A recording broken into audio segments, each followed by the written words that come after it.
Damos al Señor. Gloria a Dios.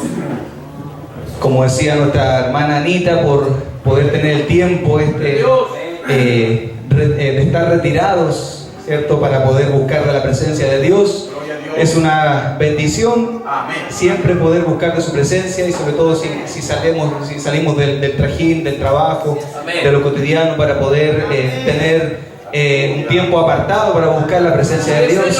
Porque a veces con todo el ritmo del trabajo, ¿cierto? Lo cotidiano, uno a veces no es que no ore, pero no es lo mismo que estar 100% apartado para buscar la presencia de Dios. Así que aprovechemos lo que Dios nos da, el tiempo, y disfrutemos de la presencia del Señor, y podamos retornar a nuestras labores, a los estudios, al trabajo, llenos de su presencia, desafiados del Señor, con la palabra que Dios nos traza, ¿cierto? En estos encuentros. Así es que Dios les bendiga. amén.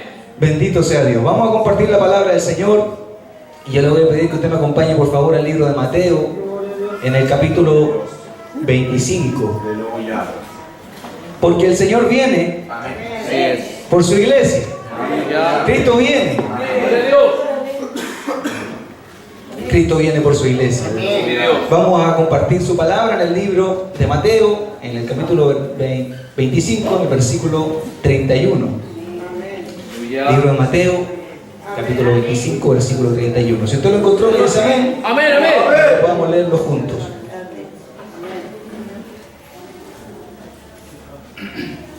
Dice así la palabra del Señor: cuando el Hijo del Hombre venga en su gloria y todos los santos ángeles con él, entonces se sentará en su trono de gloria, y serán reunidas delante de él todas las naciones, y apartará a los unos de los otros, como aparta el pastor las ovejas de los cabritos, y pondrá las ovejas a su derecha y a los cabritos a su izquierda.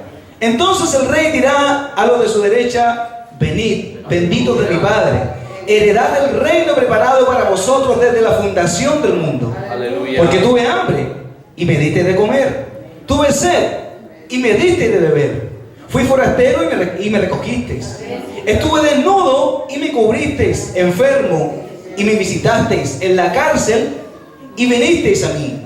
Entonces los justos le responderán diciendo: Señor,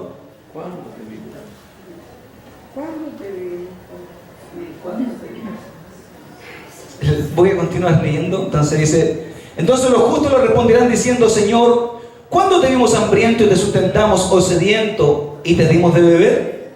¿Y cuándo te vimos forastero y te recogimos, o desnudo y te cubrimos? ¿O cuándo te vimos enfermo o en la cárcel y vinimos a ti? Y respondiendo el rey les dirá: de cierto os digo que en cuanto lo hicisteis a uno de estos mis hermanos más pequeños, a mí lo hicisteis. Entonces dirá también a los de la izquierda: apartados de mí, malditos, al fuego eterno preparado para el diablo y sus ángeles. Porque tuve hambre y no me diste de comer, tuve sed y no me diste de beber, fui forastero y no me recogisteis, estuve desnudo y no me cubristeis, enfermo y en la cárcel y no me visitasteis.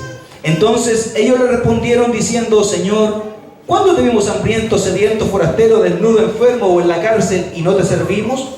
Entonces les responderá diciendo: de cierto os digo que cuanto no lo hicisteis a uno de estos más pequeños, tampoco a mí lo hicisteis. E irán estos al castigo eterno y los justos a la vida eterna. Amén. Amén. Cierre sus ojos para que podamos orar al Señor. Gloria a Dios. Amado Dios, Señor, bendecimos su nombre esta noche. Le damos gracias, Señor, por tener la oportunidad una vez más de poder estar, Señor, en su casa, Señor amado, no mereciéndolo, siendo indignos, Señor, Así es. siendo hombres pecadores, Señor amado. Usted tiene misericordia de nosotros, se acuerda de nosotros y tiene memoria de nosotros, Señor. Gracias, Señor amado. Esta noche pedimos, Señor, que usted tenga una vez más misericordia de nosotros. Amén, amén. Y el Espíritu Santo pueda abrir nuestro corazón Y pueda, Señor, esta palabra llegar a lo profundo, hasta los tuétanos, Señor. Y pueda usted hablar en nuestros espíritus, Señor amado. Y podamos ser ministrados para poder seguir caminando este camino, Señor. Seguir corriendo la carrera, Señor amado. Y para poder asirnos, Señor amado, de eso que usted tiene para nosotros preparado, amado Dios. Eso es lo que queremos, Señor amado. Este cuerpo de muerte, este pecado nos asedia, Señor. Pero su palabra, Señor amado, nos limpia de todo pecado, Señor. Pero usted nos perdona, su sangre nos perdona, Señor, nos santifica. Y queremos una vez más recordar, Señor, que usted viene pronto por su iglesia, Señor. Y entre nosotros animarnos los unos a los otros, diciendo, Señor, que tengamos la esperanza bienaventurada que usted retornará por su iglesia, por su pueblo. Y que tenemos que seguir teniendo paciencia, guardando, Señor, ese día glorioso en que usted Señor, nos vendrá a buscar. Dios, gracias. En el nombre de Jesucristo el Señor. Amén y amén. Gloria a Dios. Gloria a su nombre. Gloria a Dios. Bendito Dios. ¿Cómo se siente? Gracias le damos al Señor. Gloria a Dios. Cristo viene por segunda vez. Y siempre es bueno decir que esto es más que un eslogan, sino que tiene que ser una realidad. Y es importante que en nosotros siempre podamos recordar, en la iglesia podamos recordar que Cristo viene. Amén. Que el Señor viene por su iglesia, que la tribulación que podamos estar pasando es pasajera comparada con la gloria venidera. Amén. Porque el Señor viene por su iglesia, el Señor viene por su pueblo, Él viene por segunda vez. Así como dice en el libro de Hechos de los Apóstoles, en el capítulo 1, el versículo 11, los cuales también dijeron, varones galileos, ¿por qué estáis mirando al cielo? Este mismo Jesús que ha sido tomado de vosotros al cielo, así vendrá como le habéis visto ir al cielo. Es un hecho que Cristo vendrá entre las nubes.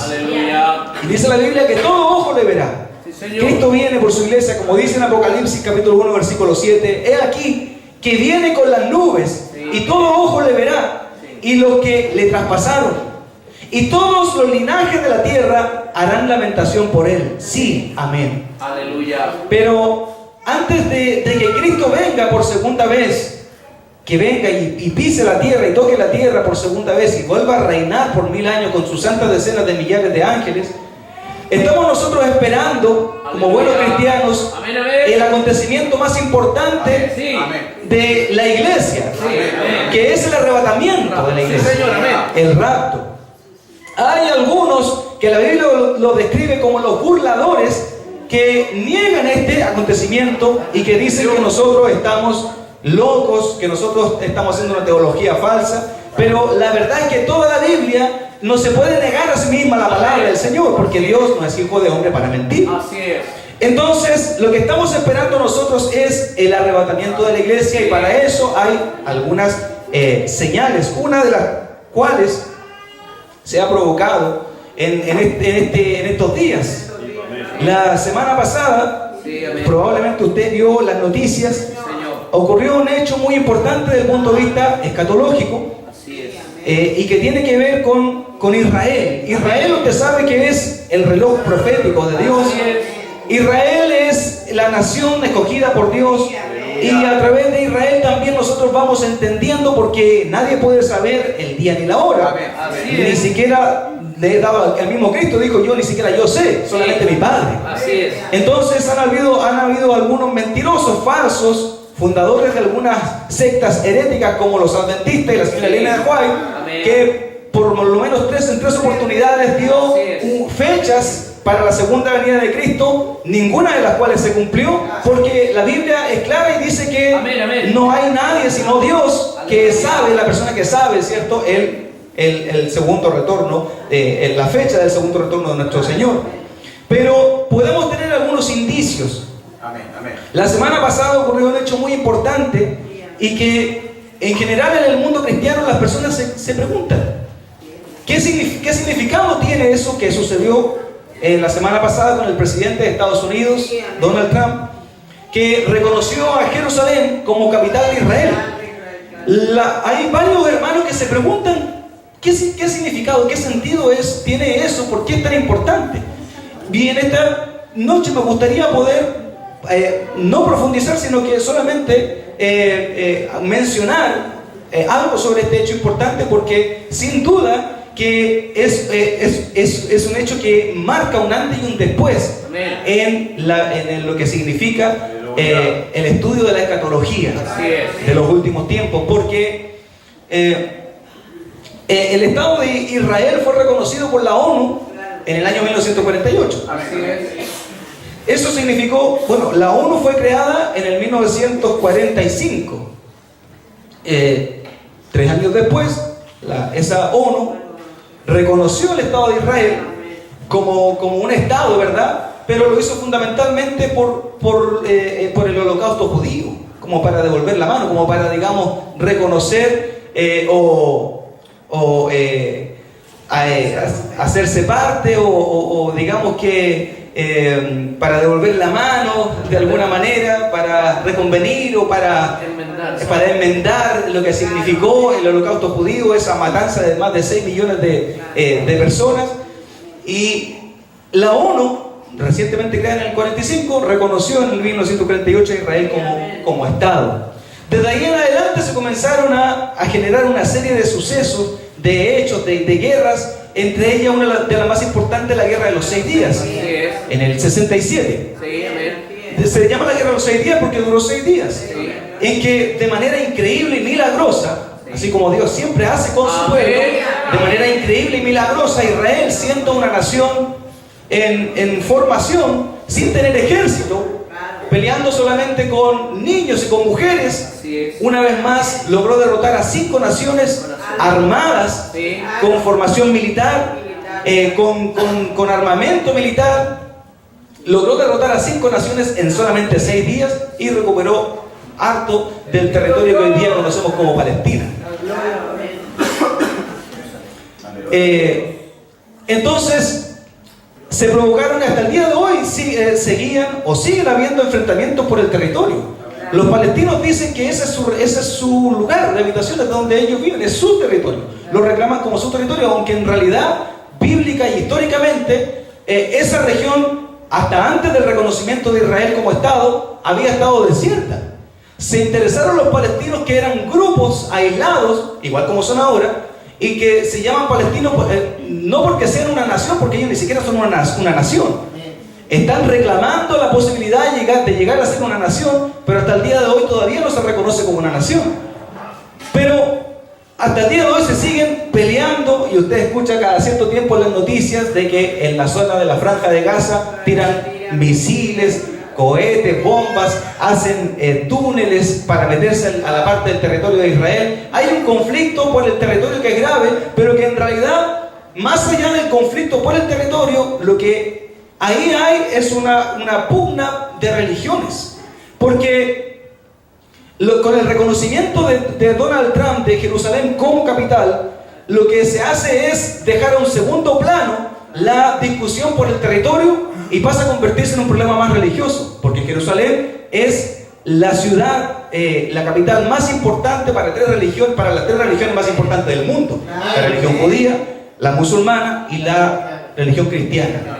Las religiones que tienen más cantidad de feligreses en el mundo. Entonces, por supuesto que para los musulmanes y para los judíos, fundamentalmente para los musulmanes, el hecho de que Donald Trump haya reconocido a Jerusalén como capital de Israel generó un conflicto religioso, porque finalmente el problema central es la capital, es la mezquita finalmente para los musulmanes, que es su centro de adoración.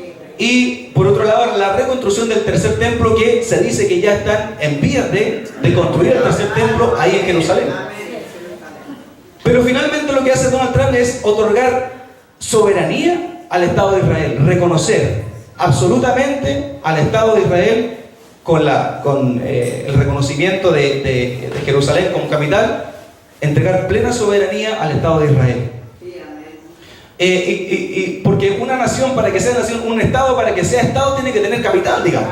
Entonces lo que hace en desmedro de los palestinos, que en el gobierno de Barack Obama habían tenido bastante avance y de hecho estuvieron a punto de ser reconocidos como nación, durante el gobierno de Barack Obama, aunque Barack Obama siempre le prestó ayuda y armamento y ropa al Estado de Israel, igual siendo él palestino, porque Barack Obama era palestino, era musulmán, apoyó y estuvo a punto de Palestina convertirse en un Estado.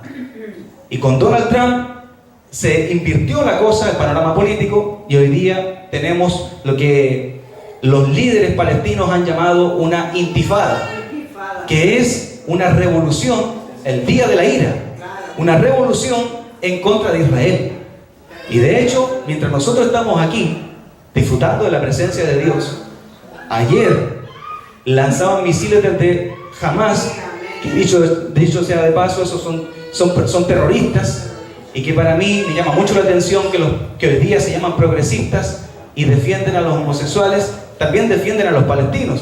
Ahí en Palestina, donde matan a los homosexuales y los persiguen y no los dejan vivir, los movimientos progresistas homosexuales apoyan la causa palestina, evidenciando una vez más su terrible ignorancia. Entonces, mientras nosotros estábamos disfrutando del culto, se estaban lanzando misiles y estaban muriendo civiles, tanto palestinos como también del área de Israel. Este tema, bueno, se dice que la estrategia que está detrás de Donald Trump de reconocer a Jerusalén como capital de Israel, se piensa o se cree que es una nueva estrategia para alcanzar la paz. Todos sabemos que en realidad esa paz nunca se va a alcanzar. Y lo que se hizo, el efecto que provocó es que las naciones, Cisjordania y todas las naciones que están, Egipto y todas las naciones que están alrededor, se generó un verdadero, o se profundizó el odio contra Israel.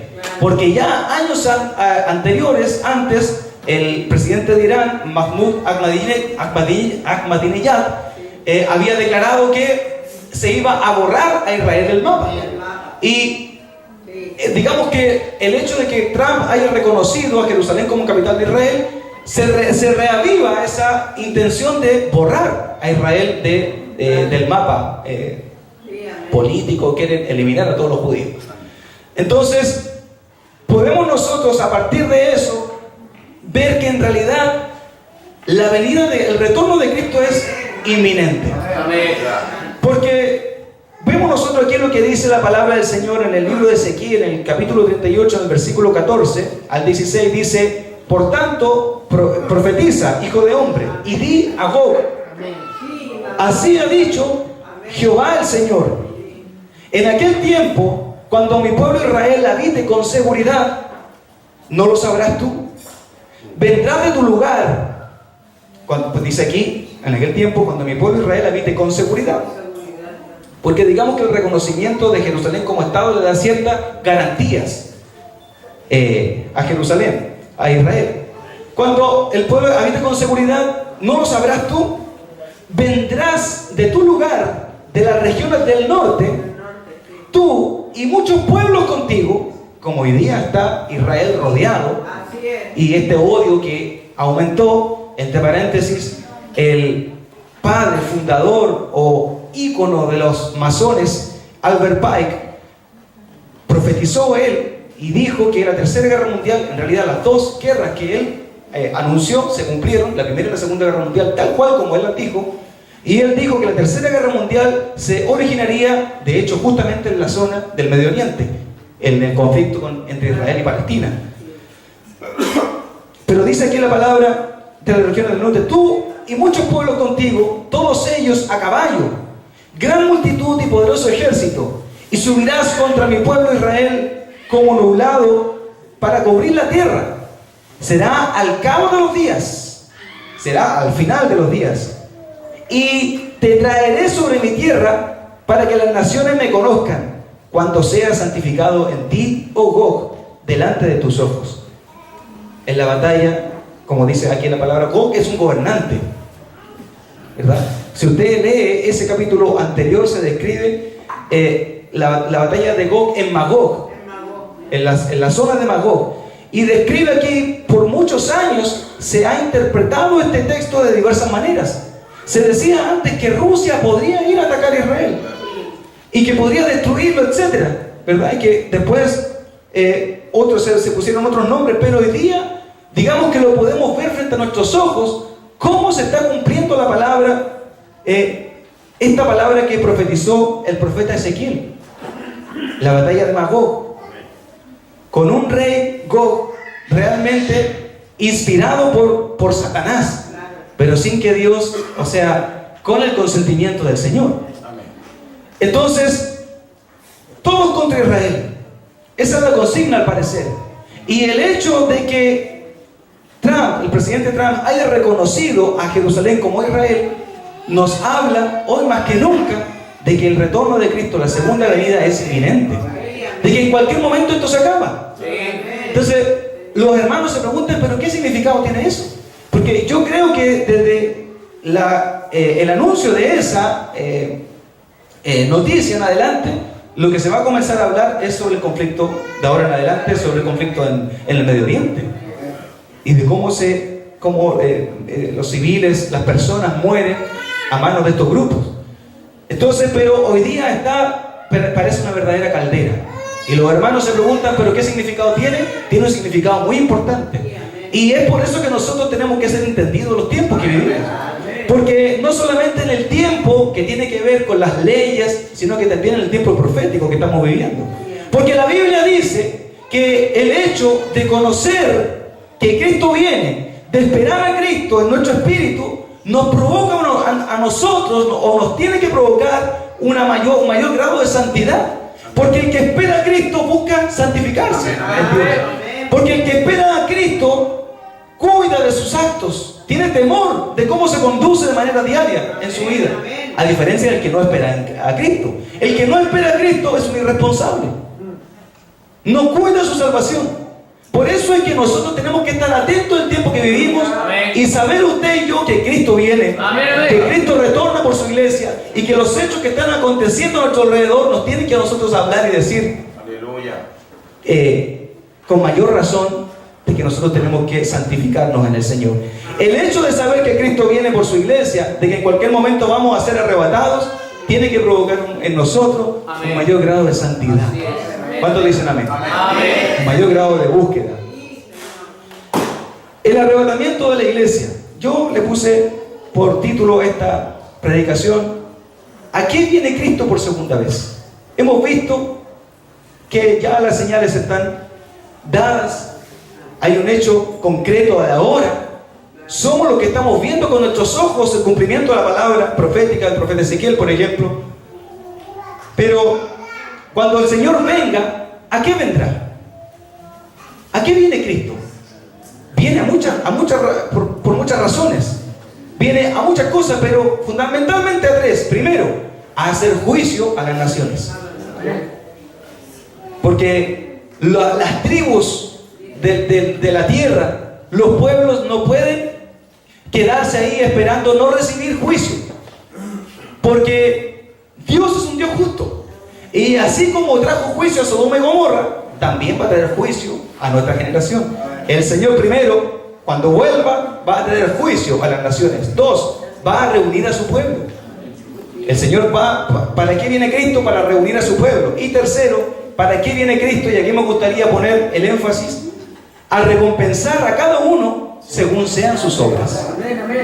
A recompensar a cada uno según sean sus obras. Por eso es que Cristo, el Señor Dios, no puede ser burlado, porque Él, cuando vuelva, va a retornar a recompensar a cada uno según sean sus obras. Y ahí, como se predicaba en la mañana, no podemos ser como el mayordomo infiel, tratarnos de pasarnos de vivos, tratar de ser más vivos que Dios, pero finalmente ser hallados mayordomos infieles igual. Porque aquí esta iglesia, la iglesia, no es para los vivos, es decir, en el mal sentido de la palabra. No es para los astutos o para los que andan mirando debajo del agua, no es para esos. Es para los que están vivos en Cristo, en Él. Para esos vivos, para esos tipos de vivos, no para los otros vivos que son más vivos, avivados, ¿cierto? Yo creo que usted me entiende. Entonces, no es para los mayordomos infieles, sino que es para los mayordomos fieles. Por eso es que nosotros tenemos que procurar, ¿cierto?, en lo posible, andar fieles delante del Señor y reconociendo nuestros errores. reconociendo nuestras fallas, reconociendo porque tenemos abogado a Jesucristo el justo. ¿Cierto? Que presenta nuestras causas delante de Dios. Señor, amén. Entonces aquí me gustaría poner énfasis en el tercer punto que tiene que ver con que Cristo, ¿a qué viene? Viene a recompensar a cada uno según sean sus obras. Y el texto más ejemplificador para eso es lo que acabamos de leer en Mateo. Porque dice ahí que en Mateo capítulo 25, 31 al 46, lo que leímos, menciona que viene a Él a recompensar a cada uno según sean sus obras. ¿Pero qué obras? Y las menciona. Y las dice.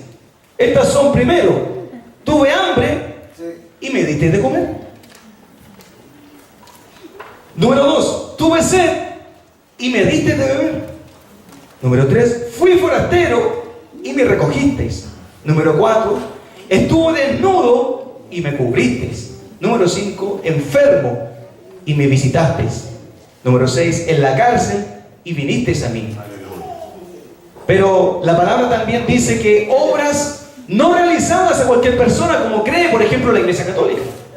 La Iglesia Católica cree que realizando cualquier buena obra, con eso, con el solo hecho de realizar una buena obra, nosotros ya estamos ganándonos el cielo. Y eso es un error, porque la palabra dice aquí que estas obras realizadas no a cualquier persona, como cree la Iglesia Católica, como dije, sino dice la Biblia, y respondiendo el rey les dijo: de cierto os digo que en cuanto lo hicisteis a uno de estos mis hermanos más pequeñitos, a mí me lo hicisteis.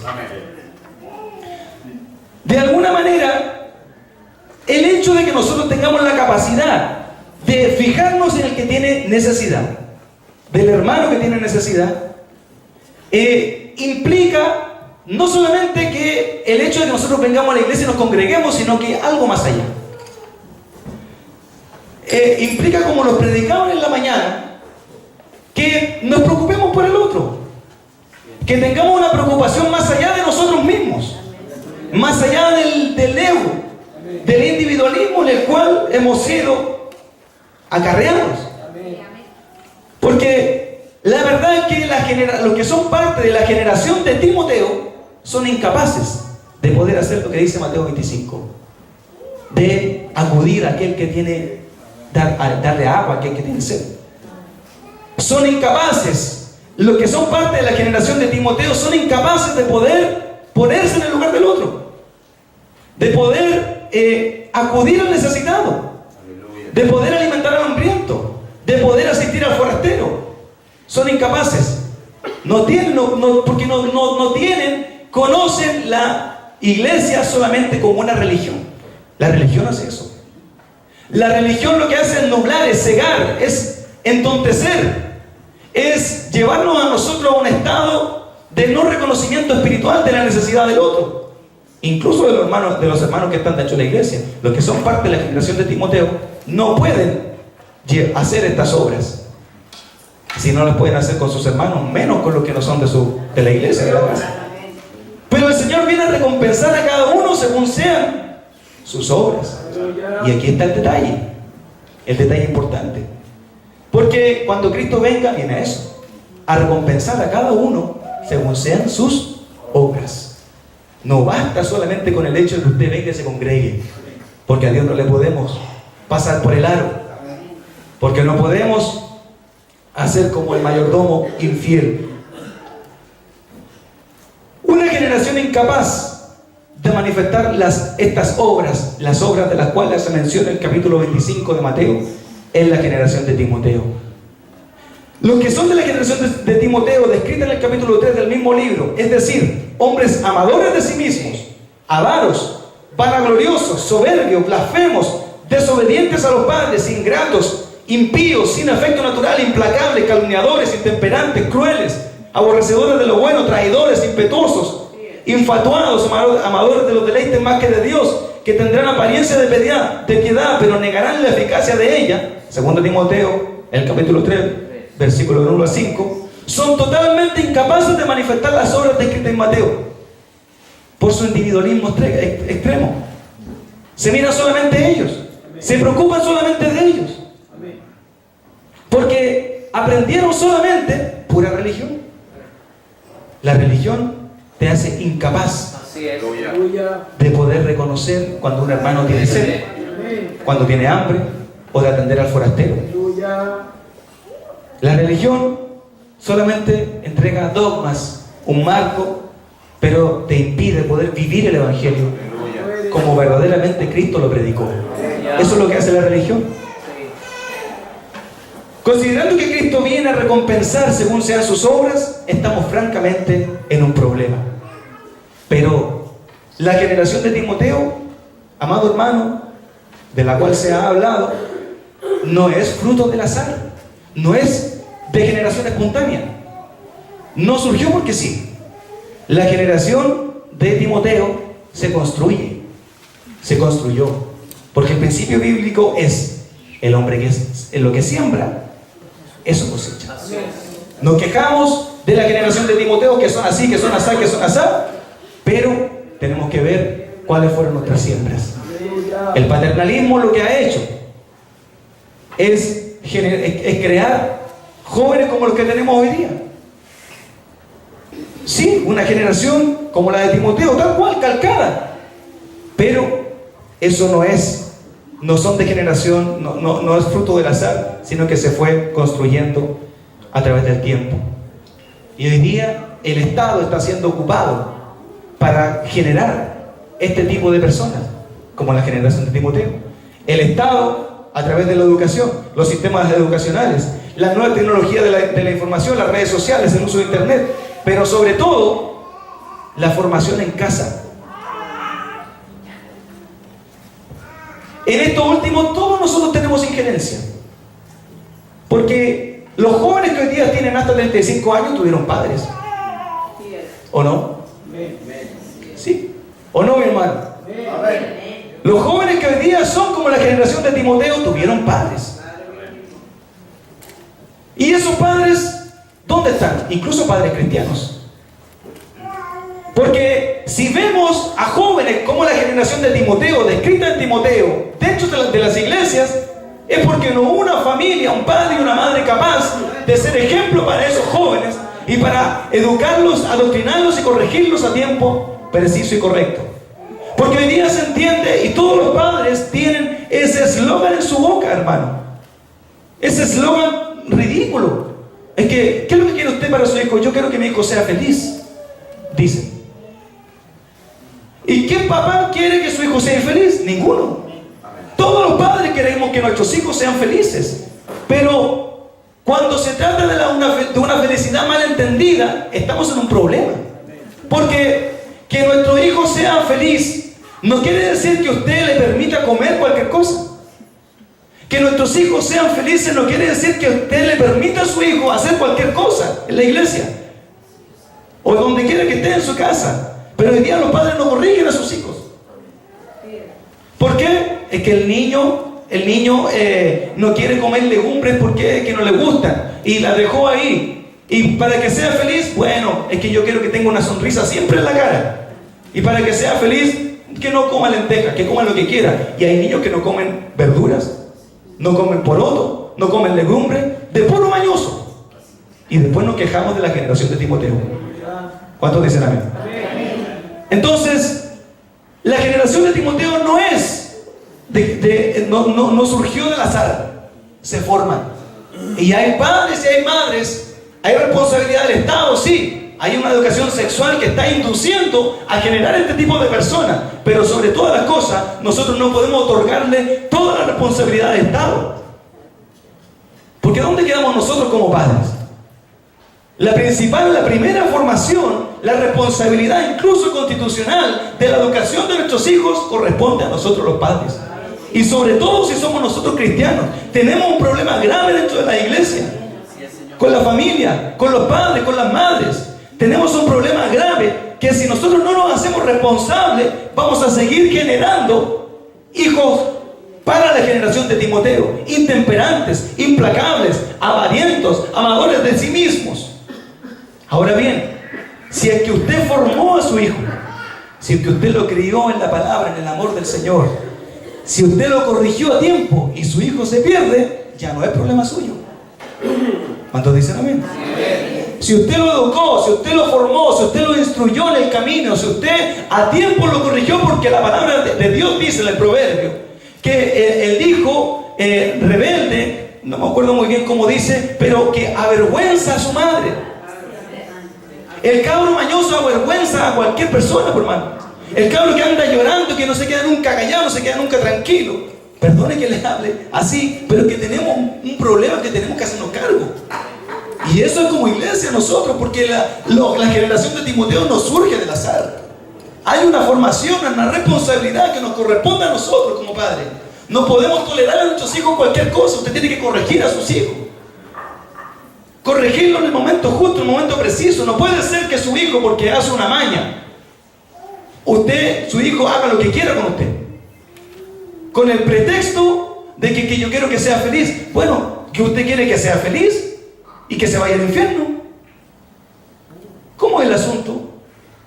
Yo prefiero que mi hijo o mi hija sean salvos y que yo pueda alcanzar a corregirlo, porque hoy día anda, no, es que le duele esto, le duele lo otro, no, que es bueno que se quede ahí, que no haga nada. No, pues hermano, porque nosotros tenemos que enseñarle a ser responsables a nuestros hijos. Nosotros tenemos que enseñarle a nuestros hijos que la vida es con esfuerzo, es con trabajo, es con sacrificio. Los que tienen 50, 60, 70 años, para ustedes no fue fácil la vida. Pero hoy día los jovencitos disfrutan porque sus padres le dan todo. Y después tenemos a cabros flojos, rematados de flojos. No le trabajan un día a nadie, como el Boric, como el Lavallejo, como el Jackson. Los diputados que pasaron de la Facultad de Derecho, la Facultad de Geografía, pasaron directamente al Congreso de la República. No conocen lo que es el trabajo, no conocen lo que es el esfuerzo, no conocen lo que es el sacrificio. Son totalmente irresponsables. Y por eso es que proponen todo gratis, porque siempre han tenido todo gratis. Sus papás siempre le han dado todo. Nunca se han esforzado. No conocen la palabra sacrificio, esfuerzo, esos principios bíblicos. Nuestros hijos tienen que ser gente responsable, gente de esfuerzo, gente de sacrificio. Si usted tiene la bendición de poder darle en el gusto a ellos las cosas que ellos piden, etc., qué bueno que sea así. Pero mire cómo usted cría a sus hijos. Porque después fue sin quejarse. Es que mi hijo me salió así. No, que los hijos no salen avaros. Los hijos no salen ladrones. Los hijos no salen mentirosos. No salen así. Usted los formó mal. Y la gente se enoja cuando uno dice esto, hermano. Es que mi hijo está en la cárcel, es que mi hijo es drogadicto. Y uno le dice, pero hermana, es que usted lo hizo mal. Y se enojan. Se enojan. Pero la palabra es clara, hermano. Porque el hombre lo que siembra es su cosecha. ¿Cómo sembró usted? La generación de Timoteo no surge de la nada. Surge porque hubo una siembra. Y la principal siembra, hoy día, claramente, hay una inducción del Estado. Pero la principal responsabilidad no es del Estado, porque son sus hijos. ¿O no? ¿Cuántos dicen amén? Amén. Gloria a su nombre. Bendito sea Dios. Lo bueno es que Cristo viene. Si el Señor viene, nos libra de hartas cargas. Porque el papá perfecto, la mamá perfecta no existe. Porque cada uno de nosotros tiene que aprender a ser padre, a ser madre. Porque ninguno de nosotros está terminado. Ninguno es el papá perfecto, la mamá perfecta, el abuelo perfecto, ninguno. O si hay alguien aquí que levante la mano y diga, yo soy perfecto. Ninguno de nosotros. No. Pero la verdad es que tenemos que tener la disposición, al menos, el corazón al menos de decir, sí, me equivoqué. Al menos de decir, sí, Señor, la estoy haciendo mal, me estoy equivocando. Ayúdeme, enséñeme a cómo hacerlo. Yo no sé hacerlo, ayúdeme. No sé cómo ser padre, no sé cómo ser madre, ayúdeme. Pero yo no quiero tener hijos que sean parte de esa generación maldita, como la generación de Timoteo.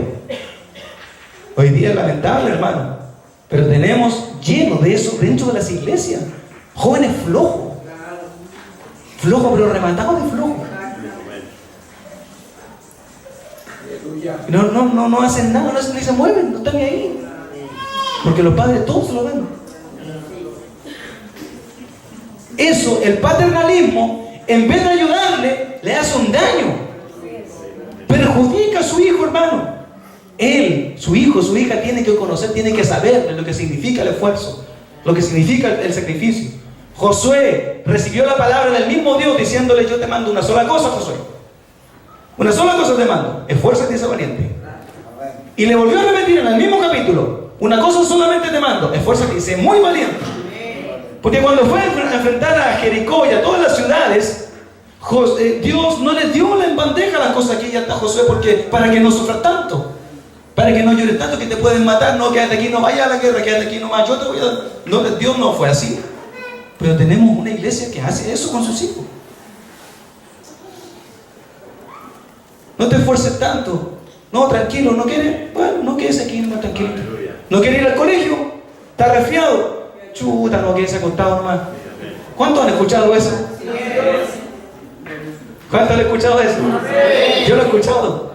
No, está resfriado, no, quédese acostadito nomás, no importa, yo le traigo una limonada. ¿Y qué es lo que le estamos enseñando con eso a nuestros hijos? Que el día de mañana, cuando él quiera faltar al trabajo, no, quédese acostadito nomás, no importa. Yo voy a estar ahí, usted no va a estar siempre ahí, hermano. ¿Cuántos dicen amén? La generación de Timoteo no es fruto del azar. Hay una formación. Y ahí es donde tenemos nuestro talón de Aquiles nosotros, la iglesia. Ahí es donde si hay una debilidad nuestra, es ahí. Andamos defendiendo la familia, pero en nuestra familia, y nuestra casa, y nuestros hijos son parte de la generación de Timoteo. ¿Cómo podemos ir a dar lo que no tenemos? Primero nosotros, primero la casa. ¿Cuántos dicen amén? Recuerdo una vez que estaba haciendo un estudio en la Universidad de Austral de Argentina, un estudio sobre marketing digital, y uno de los módulos hablaba sobre lo que ellos denominaban como los millennials. Me llamó la atención el concepto. Dije, ¿los millennials? ¿Qué son los millennials?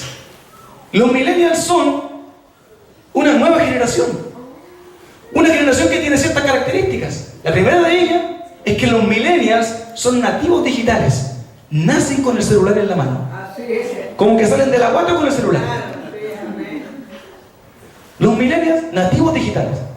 Hoy día es increíble, pero los chiquillos están todo el día pegados en la pantallita, todo el día pegados. La primera característica de los millennials que nacen, son nativos digitales, nacen con el celular. Y como nacen con el celular en la mano, las estrategias digitales del marketing digital tienen que acomodarse a esta nueva generación. Porque los millennials, otra característica que tienen es que no les gusta hacer fila en los bancos, por ejemplo, porque no tienen paciencia. No es que están muy ocupados en el celular. No tienen paciencia. Como no les gusta hacer fila en los bancos, se van. Hay que crearles aplicaciones para que vayan al banco, pero en el celular. La banca móvil. Hacen traspaso en el celular, transferencia en el celular, hacen negocio en el celular, todo en el celular. ¿Para qué? Para facilitarles la vida, porque son, como dice ahí, intemperantes. No tienen templanza, no resisten la frustración. Ante cualquier cosa se frustran. Son personas que son intolerantes. Ante cualquier, por ejemplo, tienen que esperar en un banco, hacer una fila en el banco y no, esta cuestión muy larga, se van y reclaman. Los millennials reclaman, ante cualquier cosa, injusticia reclaman. Y exigen derechos. Incluso en Chile están organizados en lo que llamamos y que se conoce como Frente Amplio.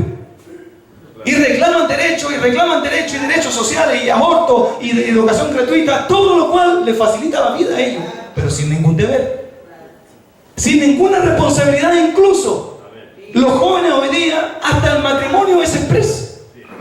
Si la esposa o el esposo los urge mucho y les dice, oye, tenés que hacerte responsable, se separan. No les gusta trabajar. Y además, hermano, mira el grado de irresponsabilidad de esta generación de Timoteo que el mundo ha denominado como millennials. No quieren tener hijos, porque los hijos son demasiada responsabilidad. Porque tener hijos significa que ellos tienen que trabajar, y de hecho la tasa de natalidad en Chile ha bajado considerablemente. Yo no sé cómo en el año 2050 vamos a llegar a ser una población senil de adultos mayores. Porque a los lindos no quieren tener hijos, porque tener hijos es mucha responsabilidad. No es que yo tengo que hacer planificación familiar. No, y esperan hasta los 30, 40 años, y ahora quiero tener un hijo. Y si resulta que tienen hijos con el primero, que quieren tener un hijo, que se cuentan con el primero y tienen un hijo, porque no quieren compromiso. Así son los millennials. ¿Cuántos de esos no hay en la iglesia? Son intemperantes, amadores de sí mismos, vanagloriosos, implacables, avaros, blasfemos y un largo, etcétera, que lo podemos ver en nuestra realidad afuera, pero también dentro de las iglesias. ¿Cuántos dicen amén? Amén. Terrible, hermano. Hasta los matrimonios desechables no quieren compromiso, no quieren comprometerse con nada. Pero ¿dónde surge esta generación de Timoteo? Lo que se siembra se cosecha. Sin embargo, esta generación que la Biblia describe como la generación de Timoteo no surgió de la nada. No, es producto de la siembra de la generación anterior. Porque fíjese usted que en el tema político, ¿qué es lo que vieron estos del Frente Amplio? Todos los del Frente Amplio, todos los líderes son hijos de políticos prominentes de la época de la dictadura. Todos. Y esos políticos prominentes de izquierda, esos mismos políticos de izquierda andaban pidiendo después financiamiento para campañas políticas al yerno de Pinochet. ¿Qué es lo que vieron esos jóvenes que se estaban formando? Una inconsecuencia total en sus padres. Defendiendo estos ideales y después le piden plata a este. Son hijos de la inconsecuencia. Asimismo, dentro de la iglesia hay hoy día una generación que es hija de la inconsecuencia de las familias cristianas. ¿Por qué inconsecuencia? Porque por una parte el papá y la mamá se comportan de una manera en la iglesia y cuando llegan a la casa son de otra manera. Las familias cristianas muestran inconsecuencia, los padres son carabateros en su casa, pero la iglesia se muestran de otra manera. Los padres en las casas se tratan como quieren, pero en la iglesia se ven lindos. Hermano amado, hijos de la inconsecuencia. Nosotros, como siervos de Dios, como iglesia de Cristo, tenemos que ser ejemplo para nuestros hijos. La principal manera de educar a nuestros hijos, para que no sean como la generación de Timoteo, es con el ejemplo. Porque esta gente del Frente Amplio son hijos de la inconsecuencia política, pero dentro de la iglesia también. Yo me acuerdo haber leído en la historia de la iglesia pentecostal en Chile cómo los misioneros que llegaron se esforzaron por predicar el evangelio en las calles, y hoy día pocos son los que salen a predicar en la calle. No es que están muy acomodados en sus templos, están muy acomodados en los templos y van a puro ver el celular porque son nativos digitales, nacen con el celular pegado en la mano y están preocupados de la jerarquía, de la estructura.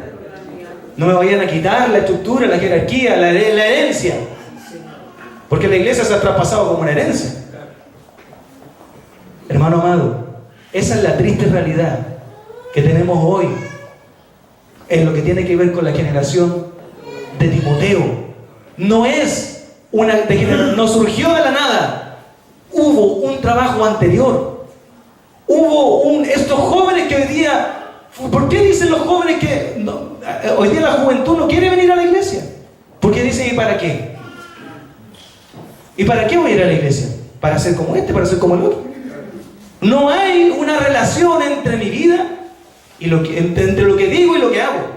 Por eso que Cristo le decía a los fariseos, a sus discípulos, hagan lo que ellos dicen, pero no hagan lo que ellos hacen. Hay una incongruencia, una incompatibilidad.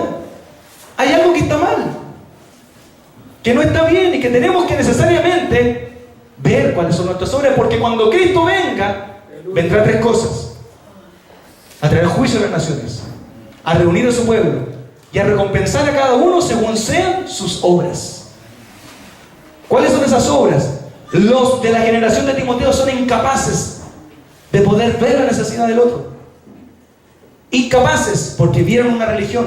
Pero esa generación de Timoteo no surgió de la nada. No surgió por un acto de magia. No, hubo una siembra. Porque el principio bíblico es: el hombre lo que siembra, eso cosecha. Y yo diría que, al final de cuentas, tanto la generación anterior como esta de los millennials que tanto condenamos, la generación de Timoteo que tanto condenamos, tanto una como la otra, necesitamos a Cristo. Igual. Necesitamos arrepentirnos y humillarnos y decir: Señor, perdónanos. Queremos restituir, restaurar el camino. Como decía el profeta Jeremías, deténganse, paren y pregunten por la senda antigua. ¿Cuáles son esos caminos? Y recorren ese camino, pero el pueblo no quiso. Porque lo sintió muy duro. Porque lo sintió muy fuerte. Una generación ni otra necesitamos a Cristo.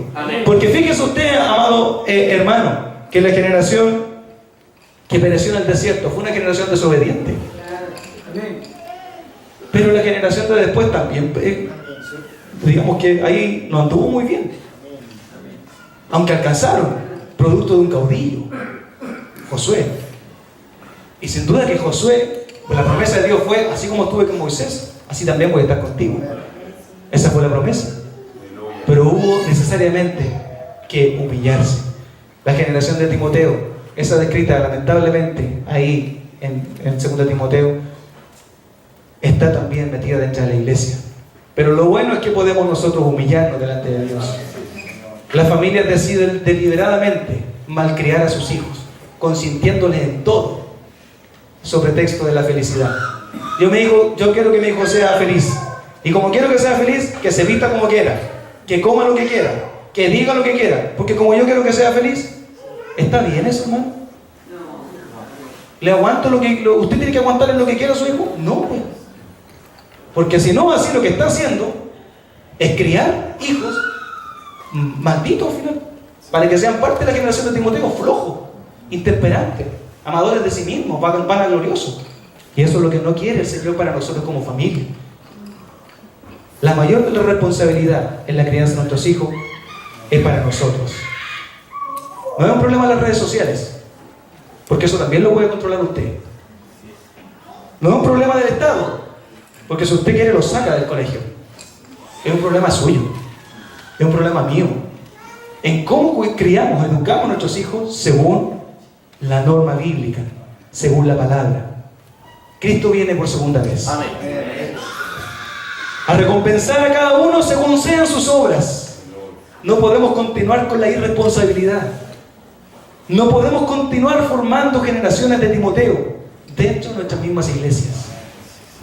El tema central es la responsabilidad. Nosotros en Santiago estamos en un proceso difícil de hacernos cargo, por ejemplo, responsable del tema del arriendo de la iglesia. Pero eso no puede ser un día sí y mañana no. Porque cuando uno es padre, tiene que estar siempre con sus hijos. Y la responsabilidad la tiene para siempre. Incluso cuando los hijos se casan. No es papá un día y el otro día no es papá. La iglesia tenemos que sostenerla entre todos y asumir la responsabilidad y dejar atrás esta generación de Timoteo, intemperante, vanaglorioso, que se preocupa de sí mismo nomás. Porque al final a la iglesia, ¿quién va? El sediento, el hambriento, el necesitado. Cuando nosotros contribuimos con nuestras ofrendas para el sostenimiento de la iglesia, estamos pensando en el que tiene menos. Amén. Póngase de pie para que podamos ver. Gloria a Dios. Bendito sea Dios. Cierre sus ojos, amado hermano. Oremos al Señor. Señor amado, damos gracias por su palabra, Señor, esta noche, Señor amado. Gracias, Señor bendito, por su presencia, por su ministración. Oramos en esta noche, Señor, que usted tenga misericordia de nosotros, porque no hay generaciones buenas ni malas. Se apunta, se indica, se señala a esta generación de Timoteo como que si fuera lo más perverso de la tierra. Pero esa generación tuvo una siembra, tuvo alguien que la formó, y esa es la responsabilidad nuestra, Señor, como padres, la de formar a nuestros hijos en su camino, en su palabra. Ayúdenos, Señor, esta noche nos arrepentimos, tanto antiguos como nuevos, bueyes viejos como bueyes nuevos, Señor. Nos arrepentimos delante suyo, que usted tenga misericordia de nosotros, Señor, y nos ayude a poder formar, educar, criar a nuestros hijos en su palabra, Señor, a no ser padres permisivos, a no tolerar todas las cosas sobre texto de la felicidad de nuestros hijos. Aguantamos cualquier cosa, Señor, que no seamos así, Señor amado, sino podamos educarlos y formarlos en su palabra, en su camino, porque su palabra dice que usted viene por segunda vez a recompensar a cada uno según sean sus obras, Señor. Que nuestras obras sean halladas, Señor, buenas, fieles. Pero el que es de la generación de Timoteo es incapaz de ponerse en el lugar del otro, Señor, porque se superpone a sí mismo antes, Señor amado. Tú vienes pronto, las señales están dadas, y hoy más que nunca su venida es inminente.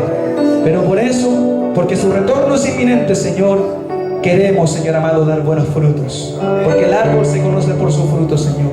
En el nombre del Padre, del Hijo y del Espíritu Santo. Amén, amén.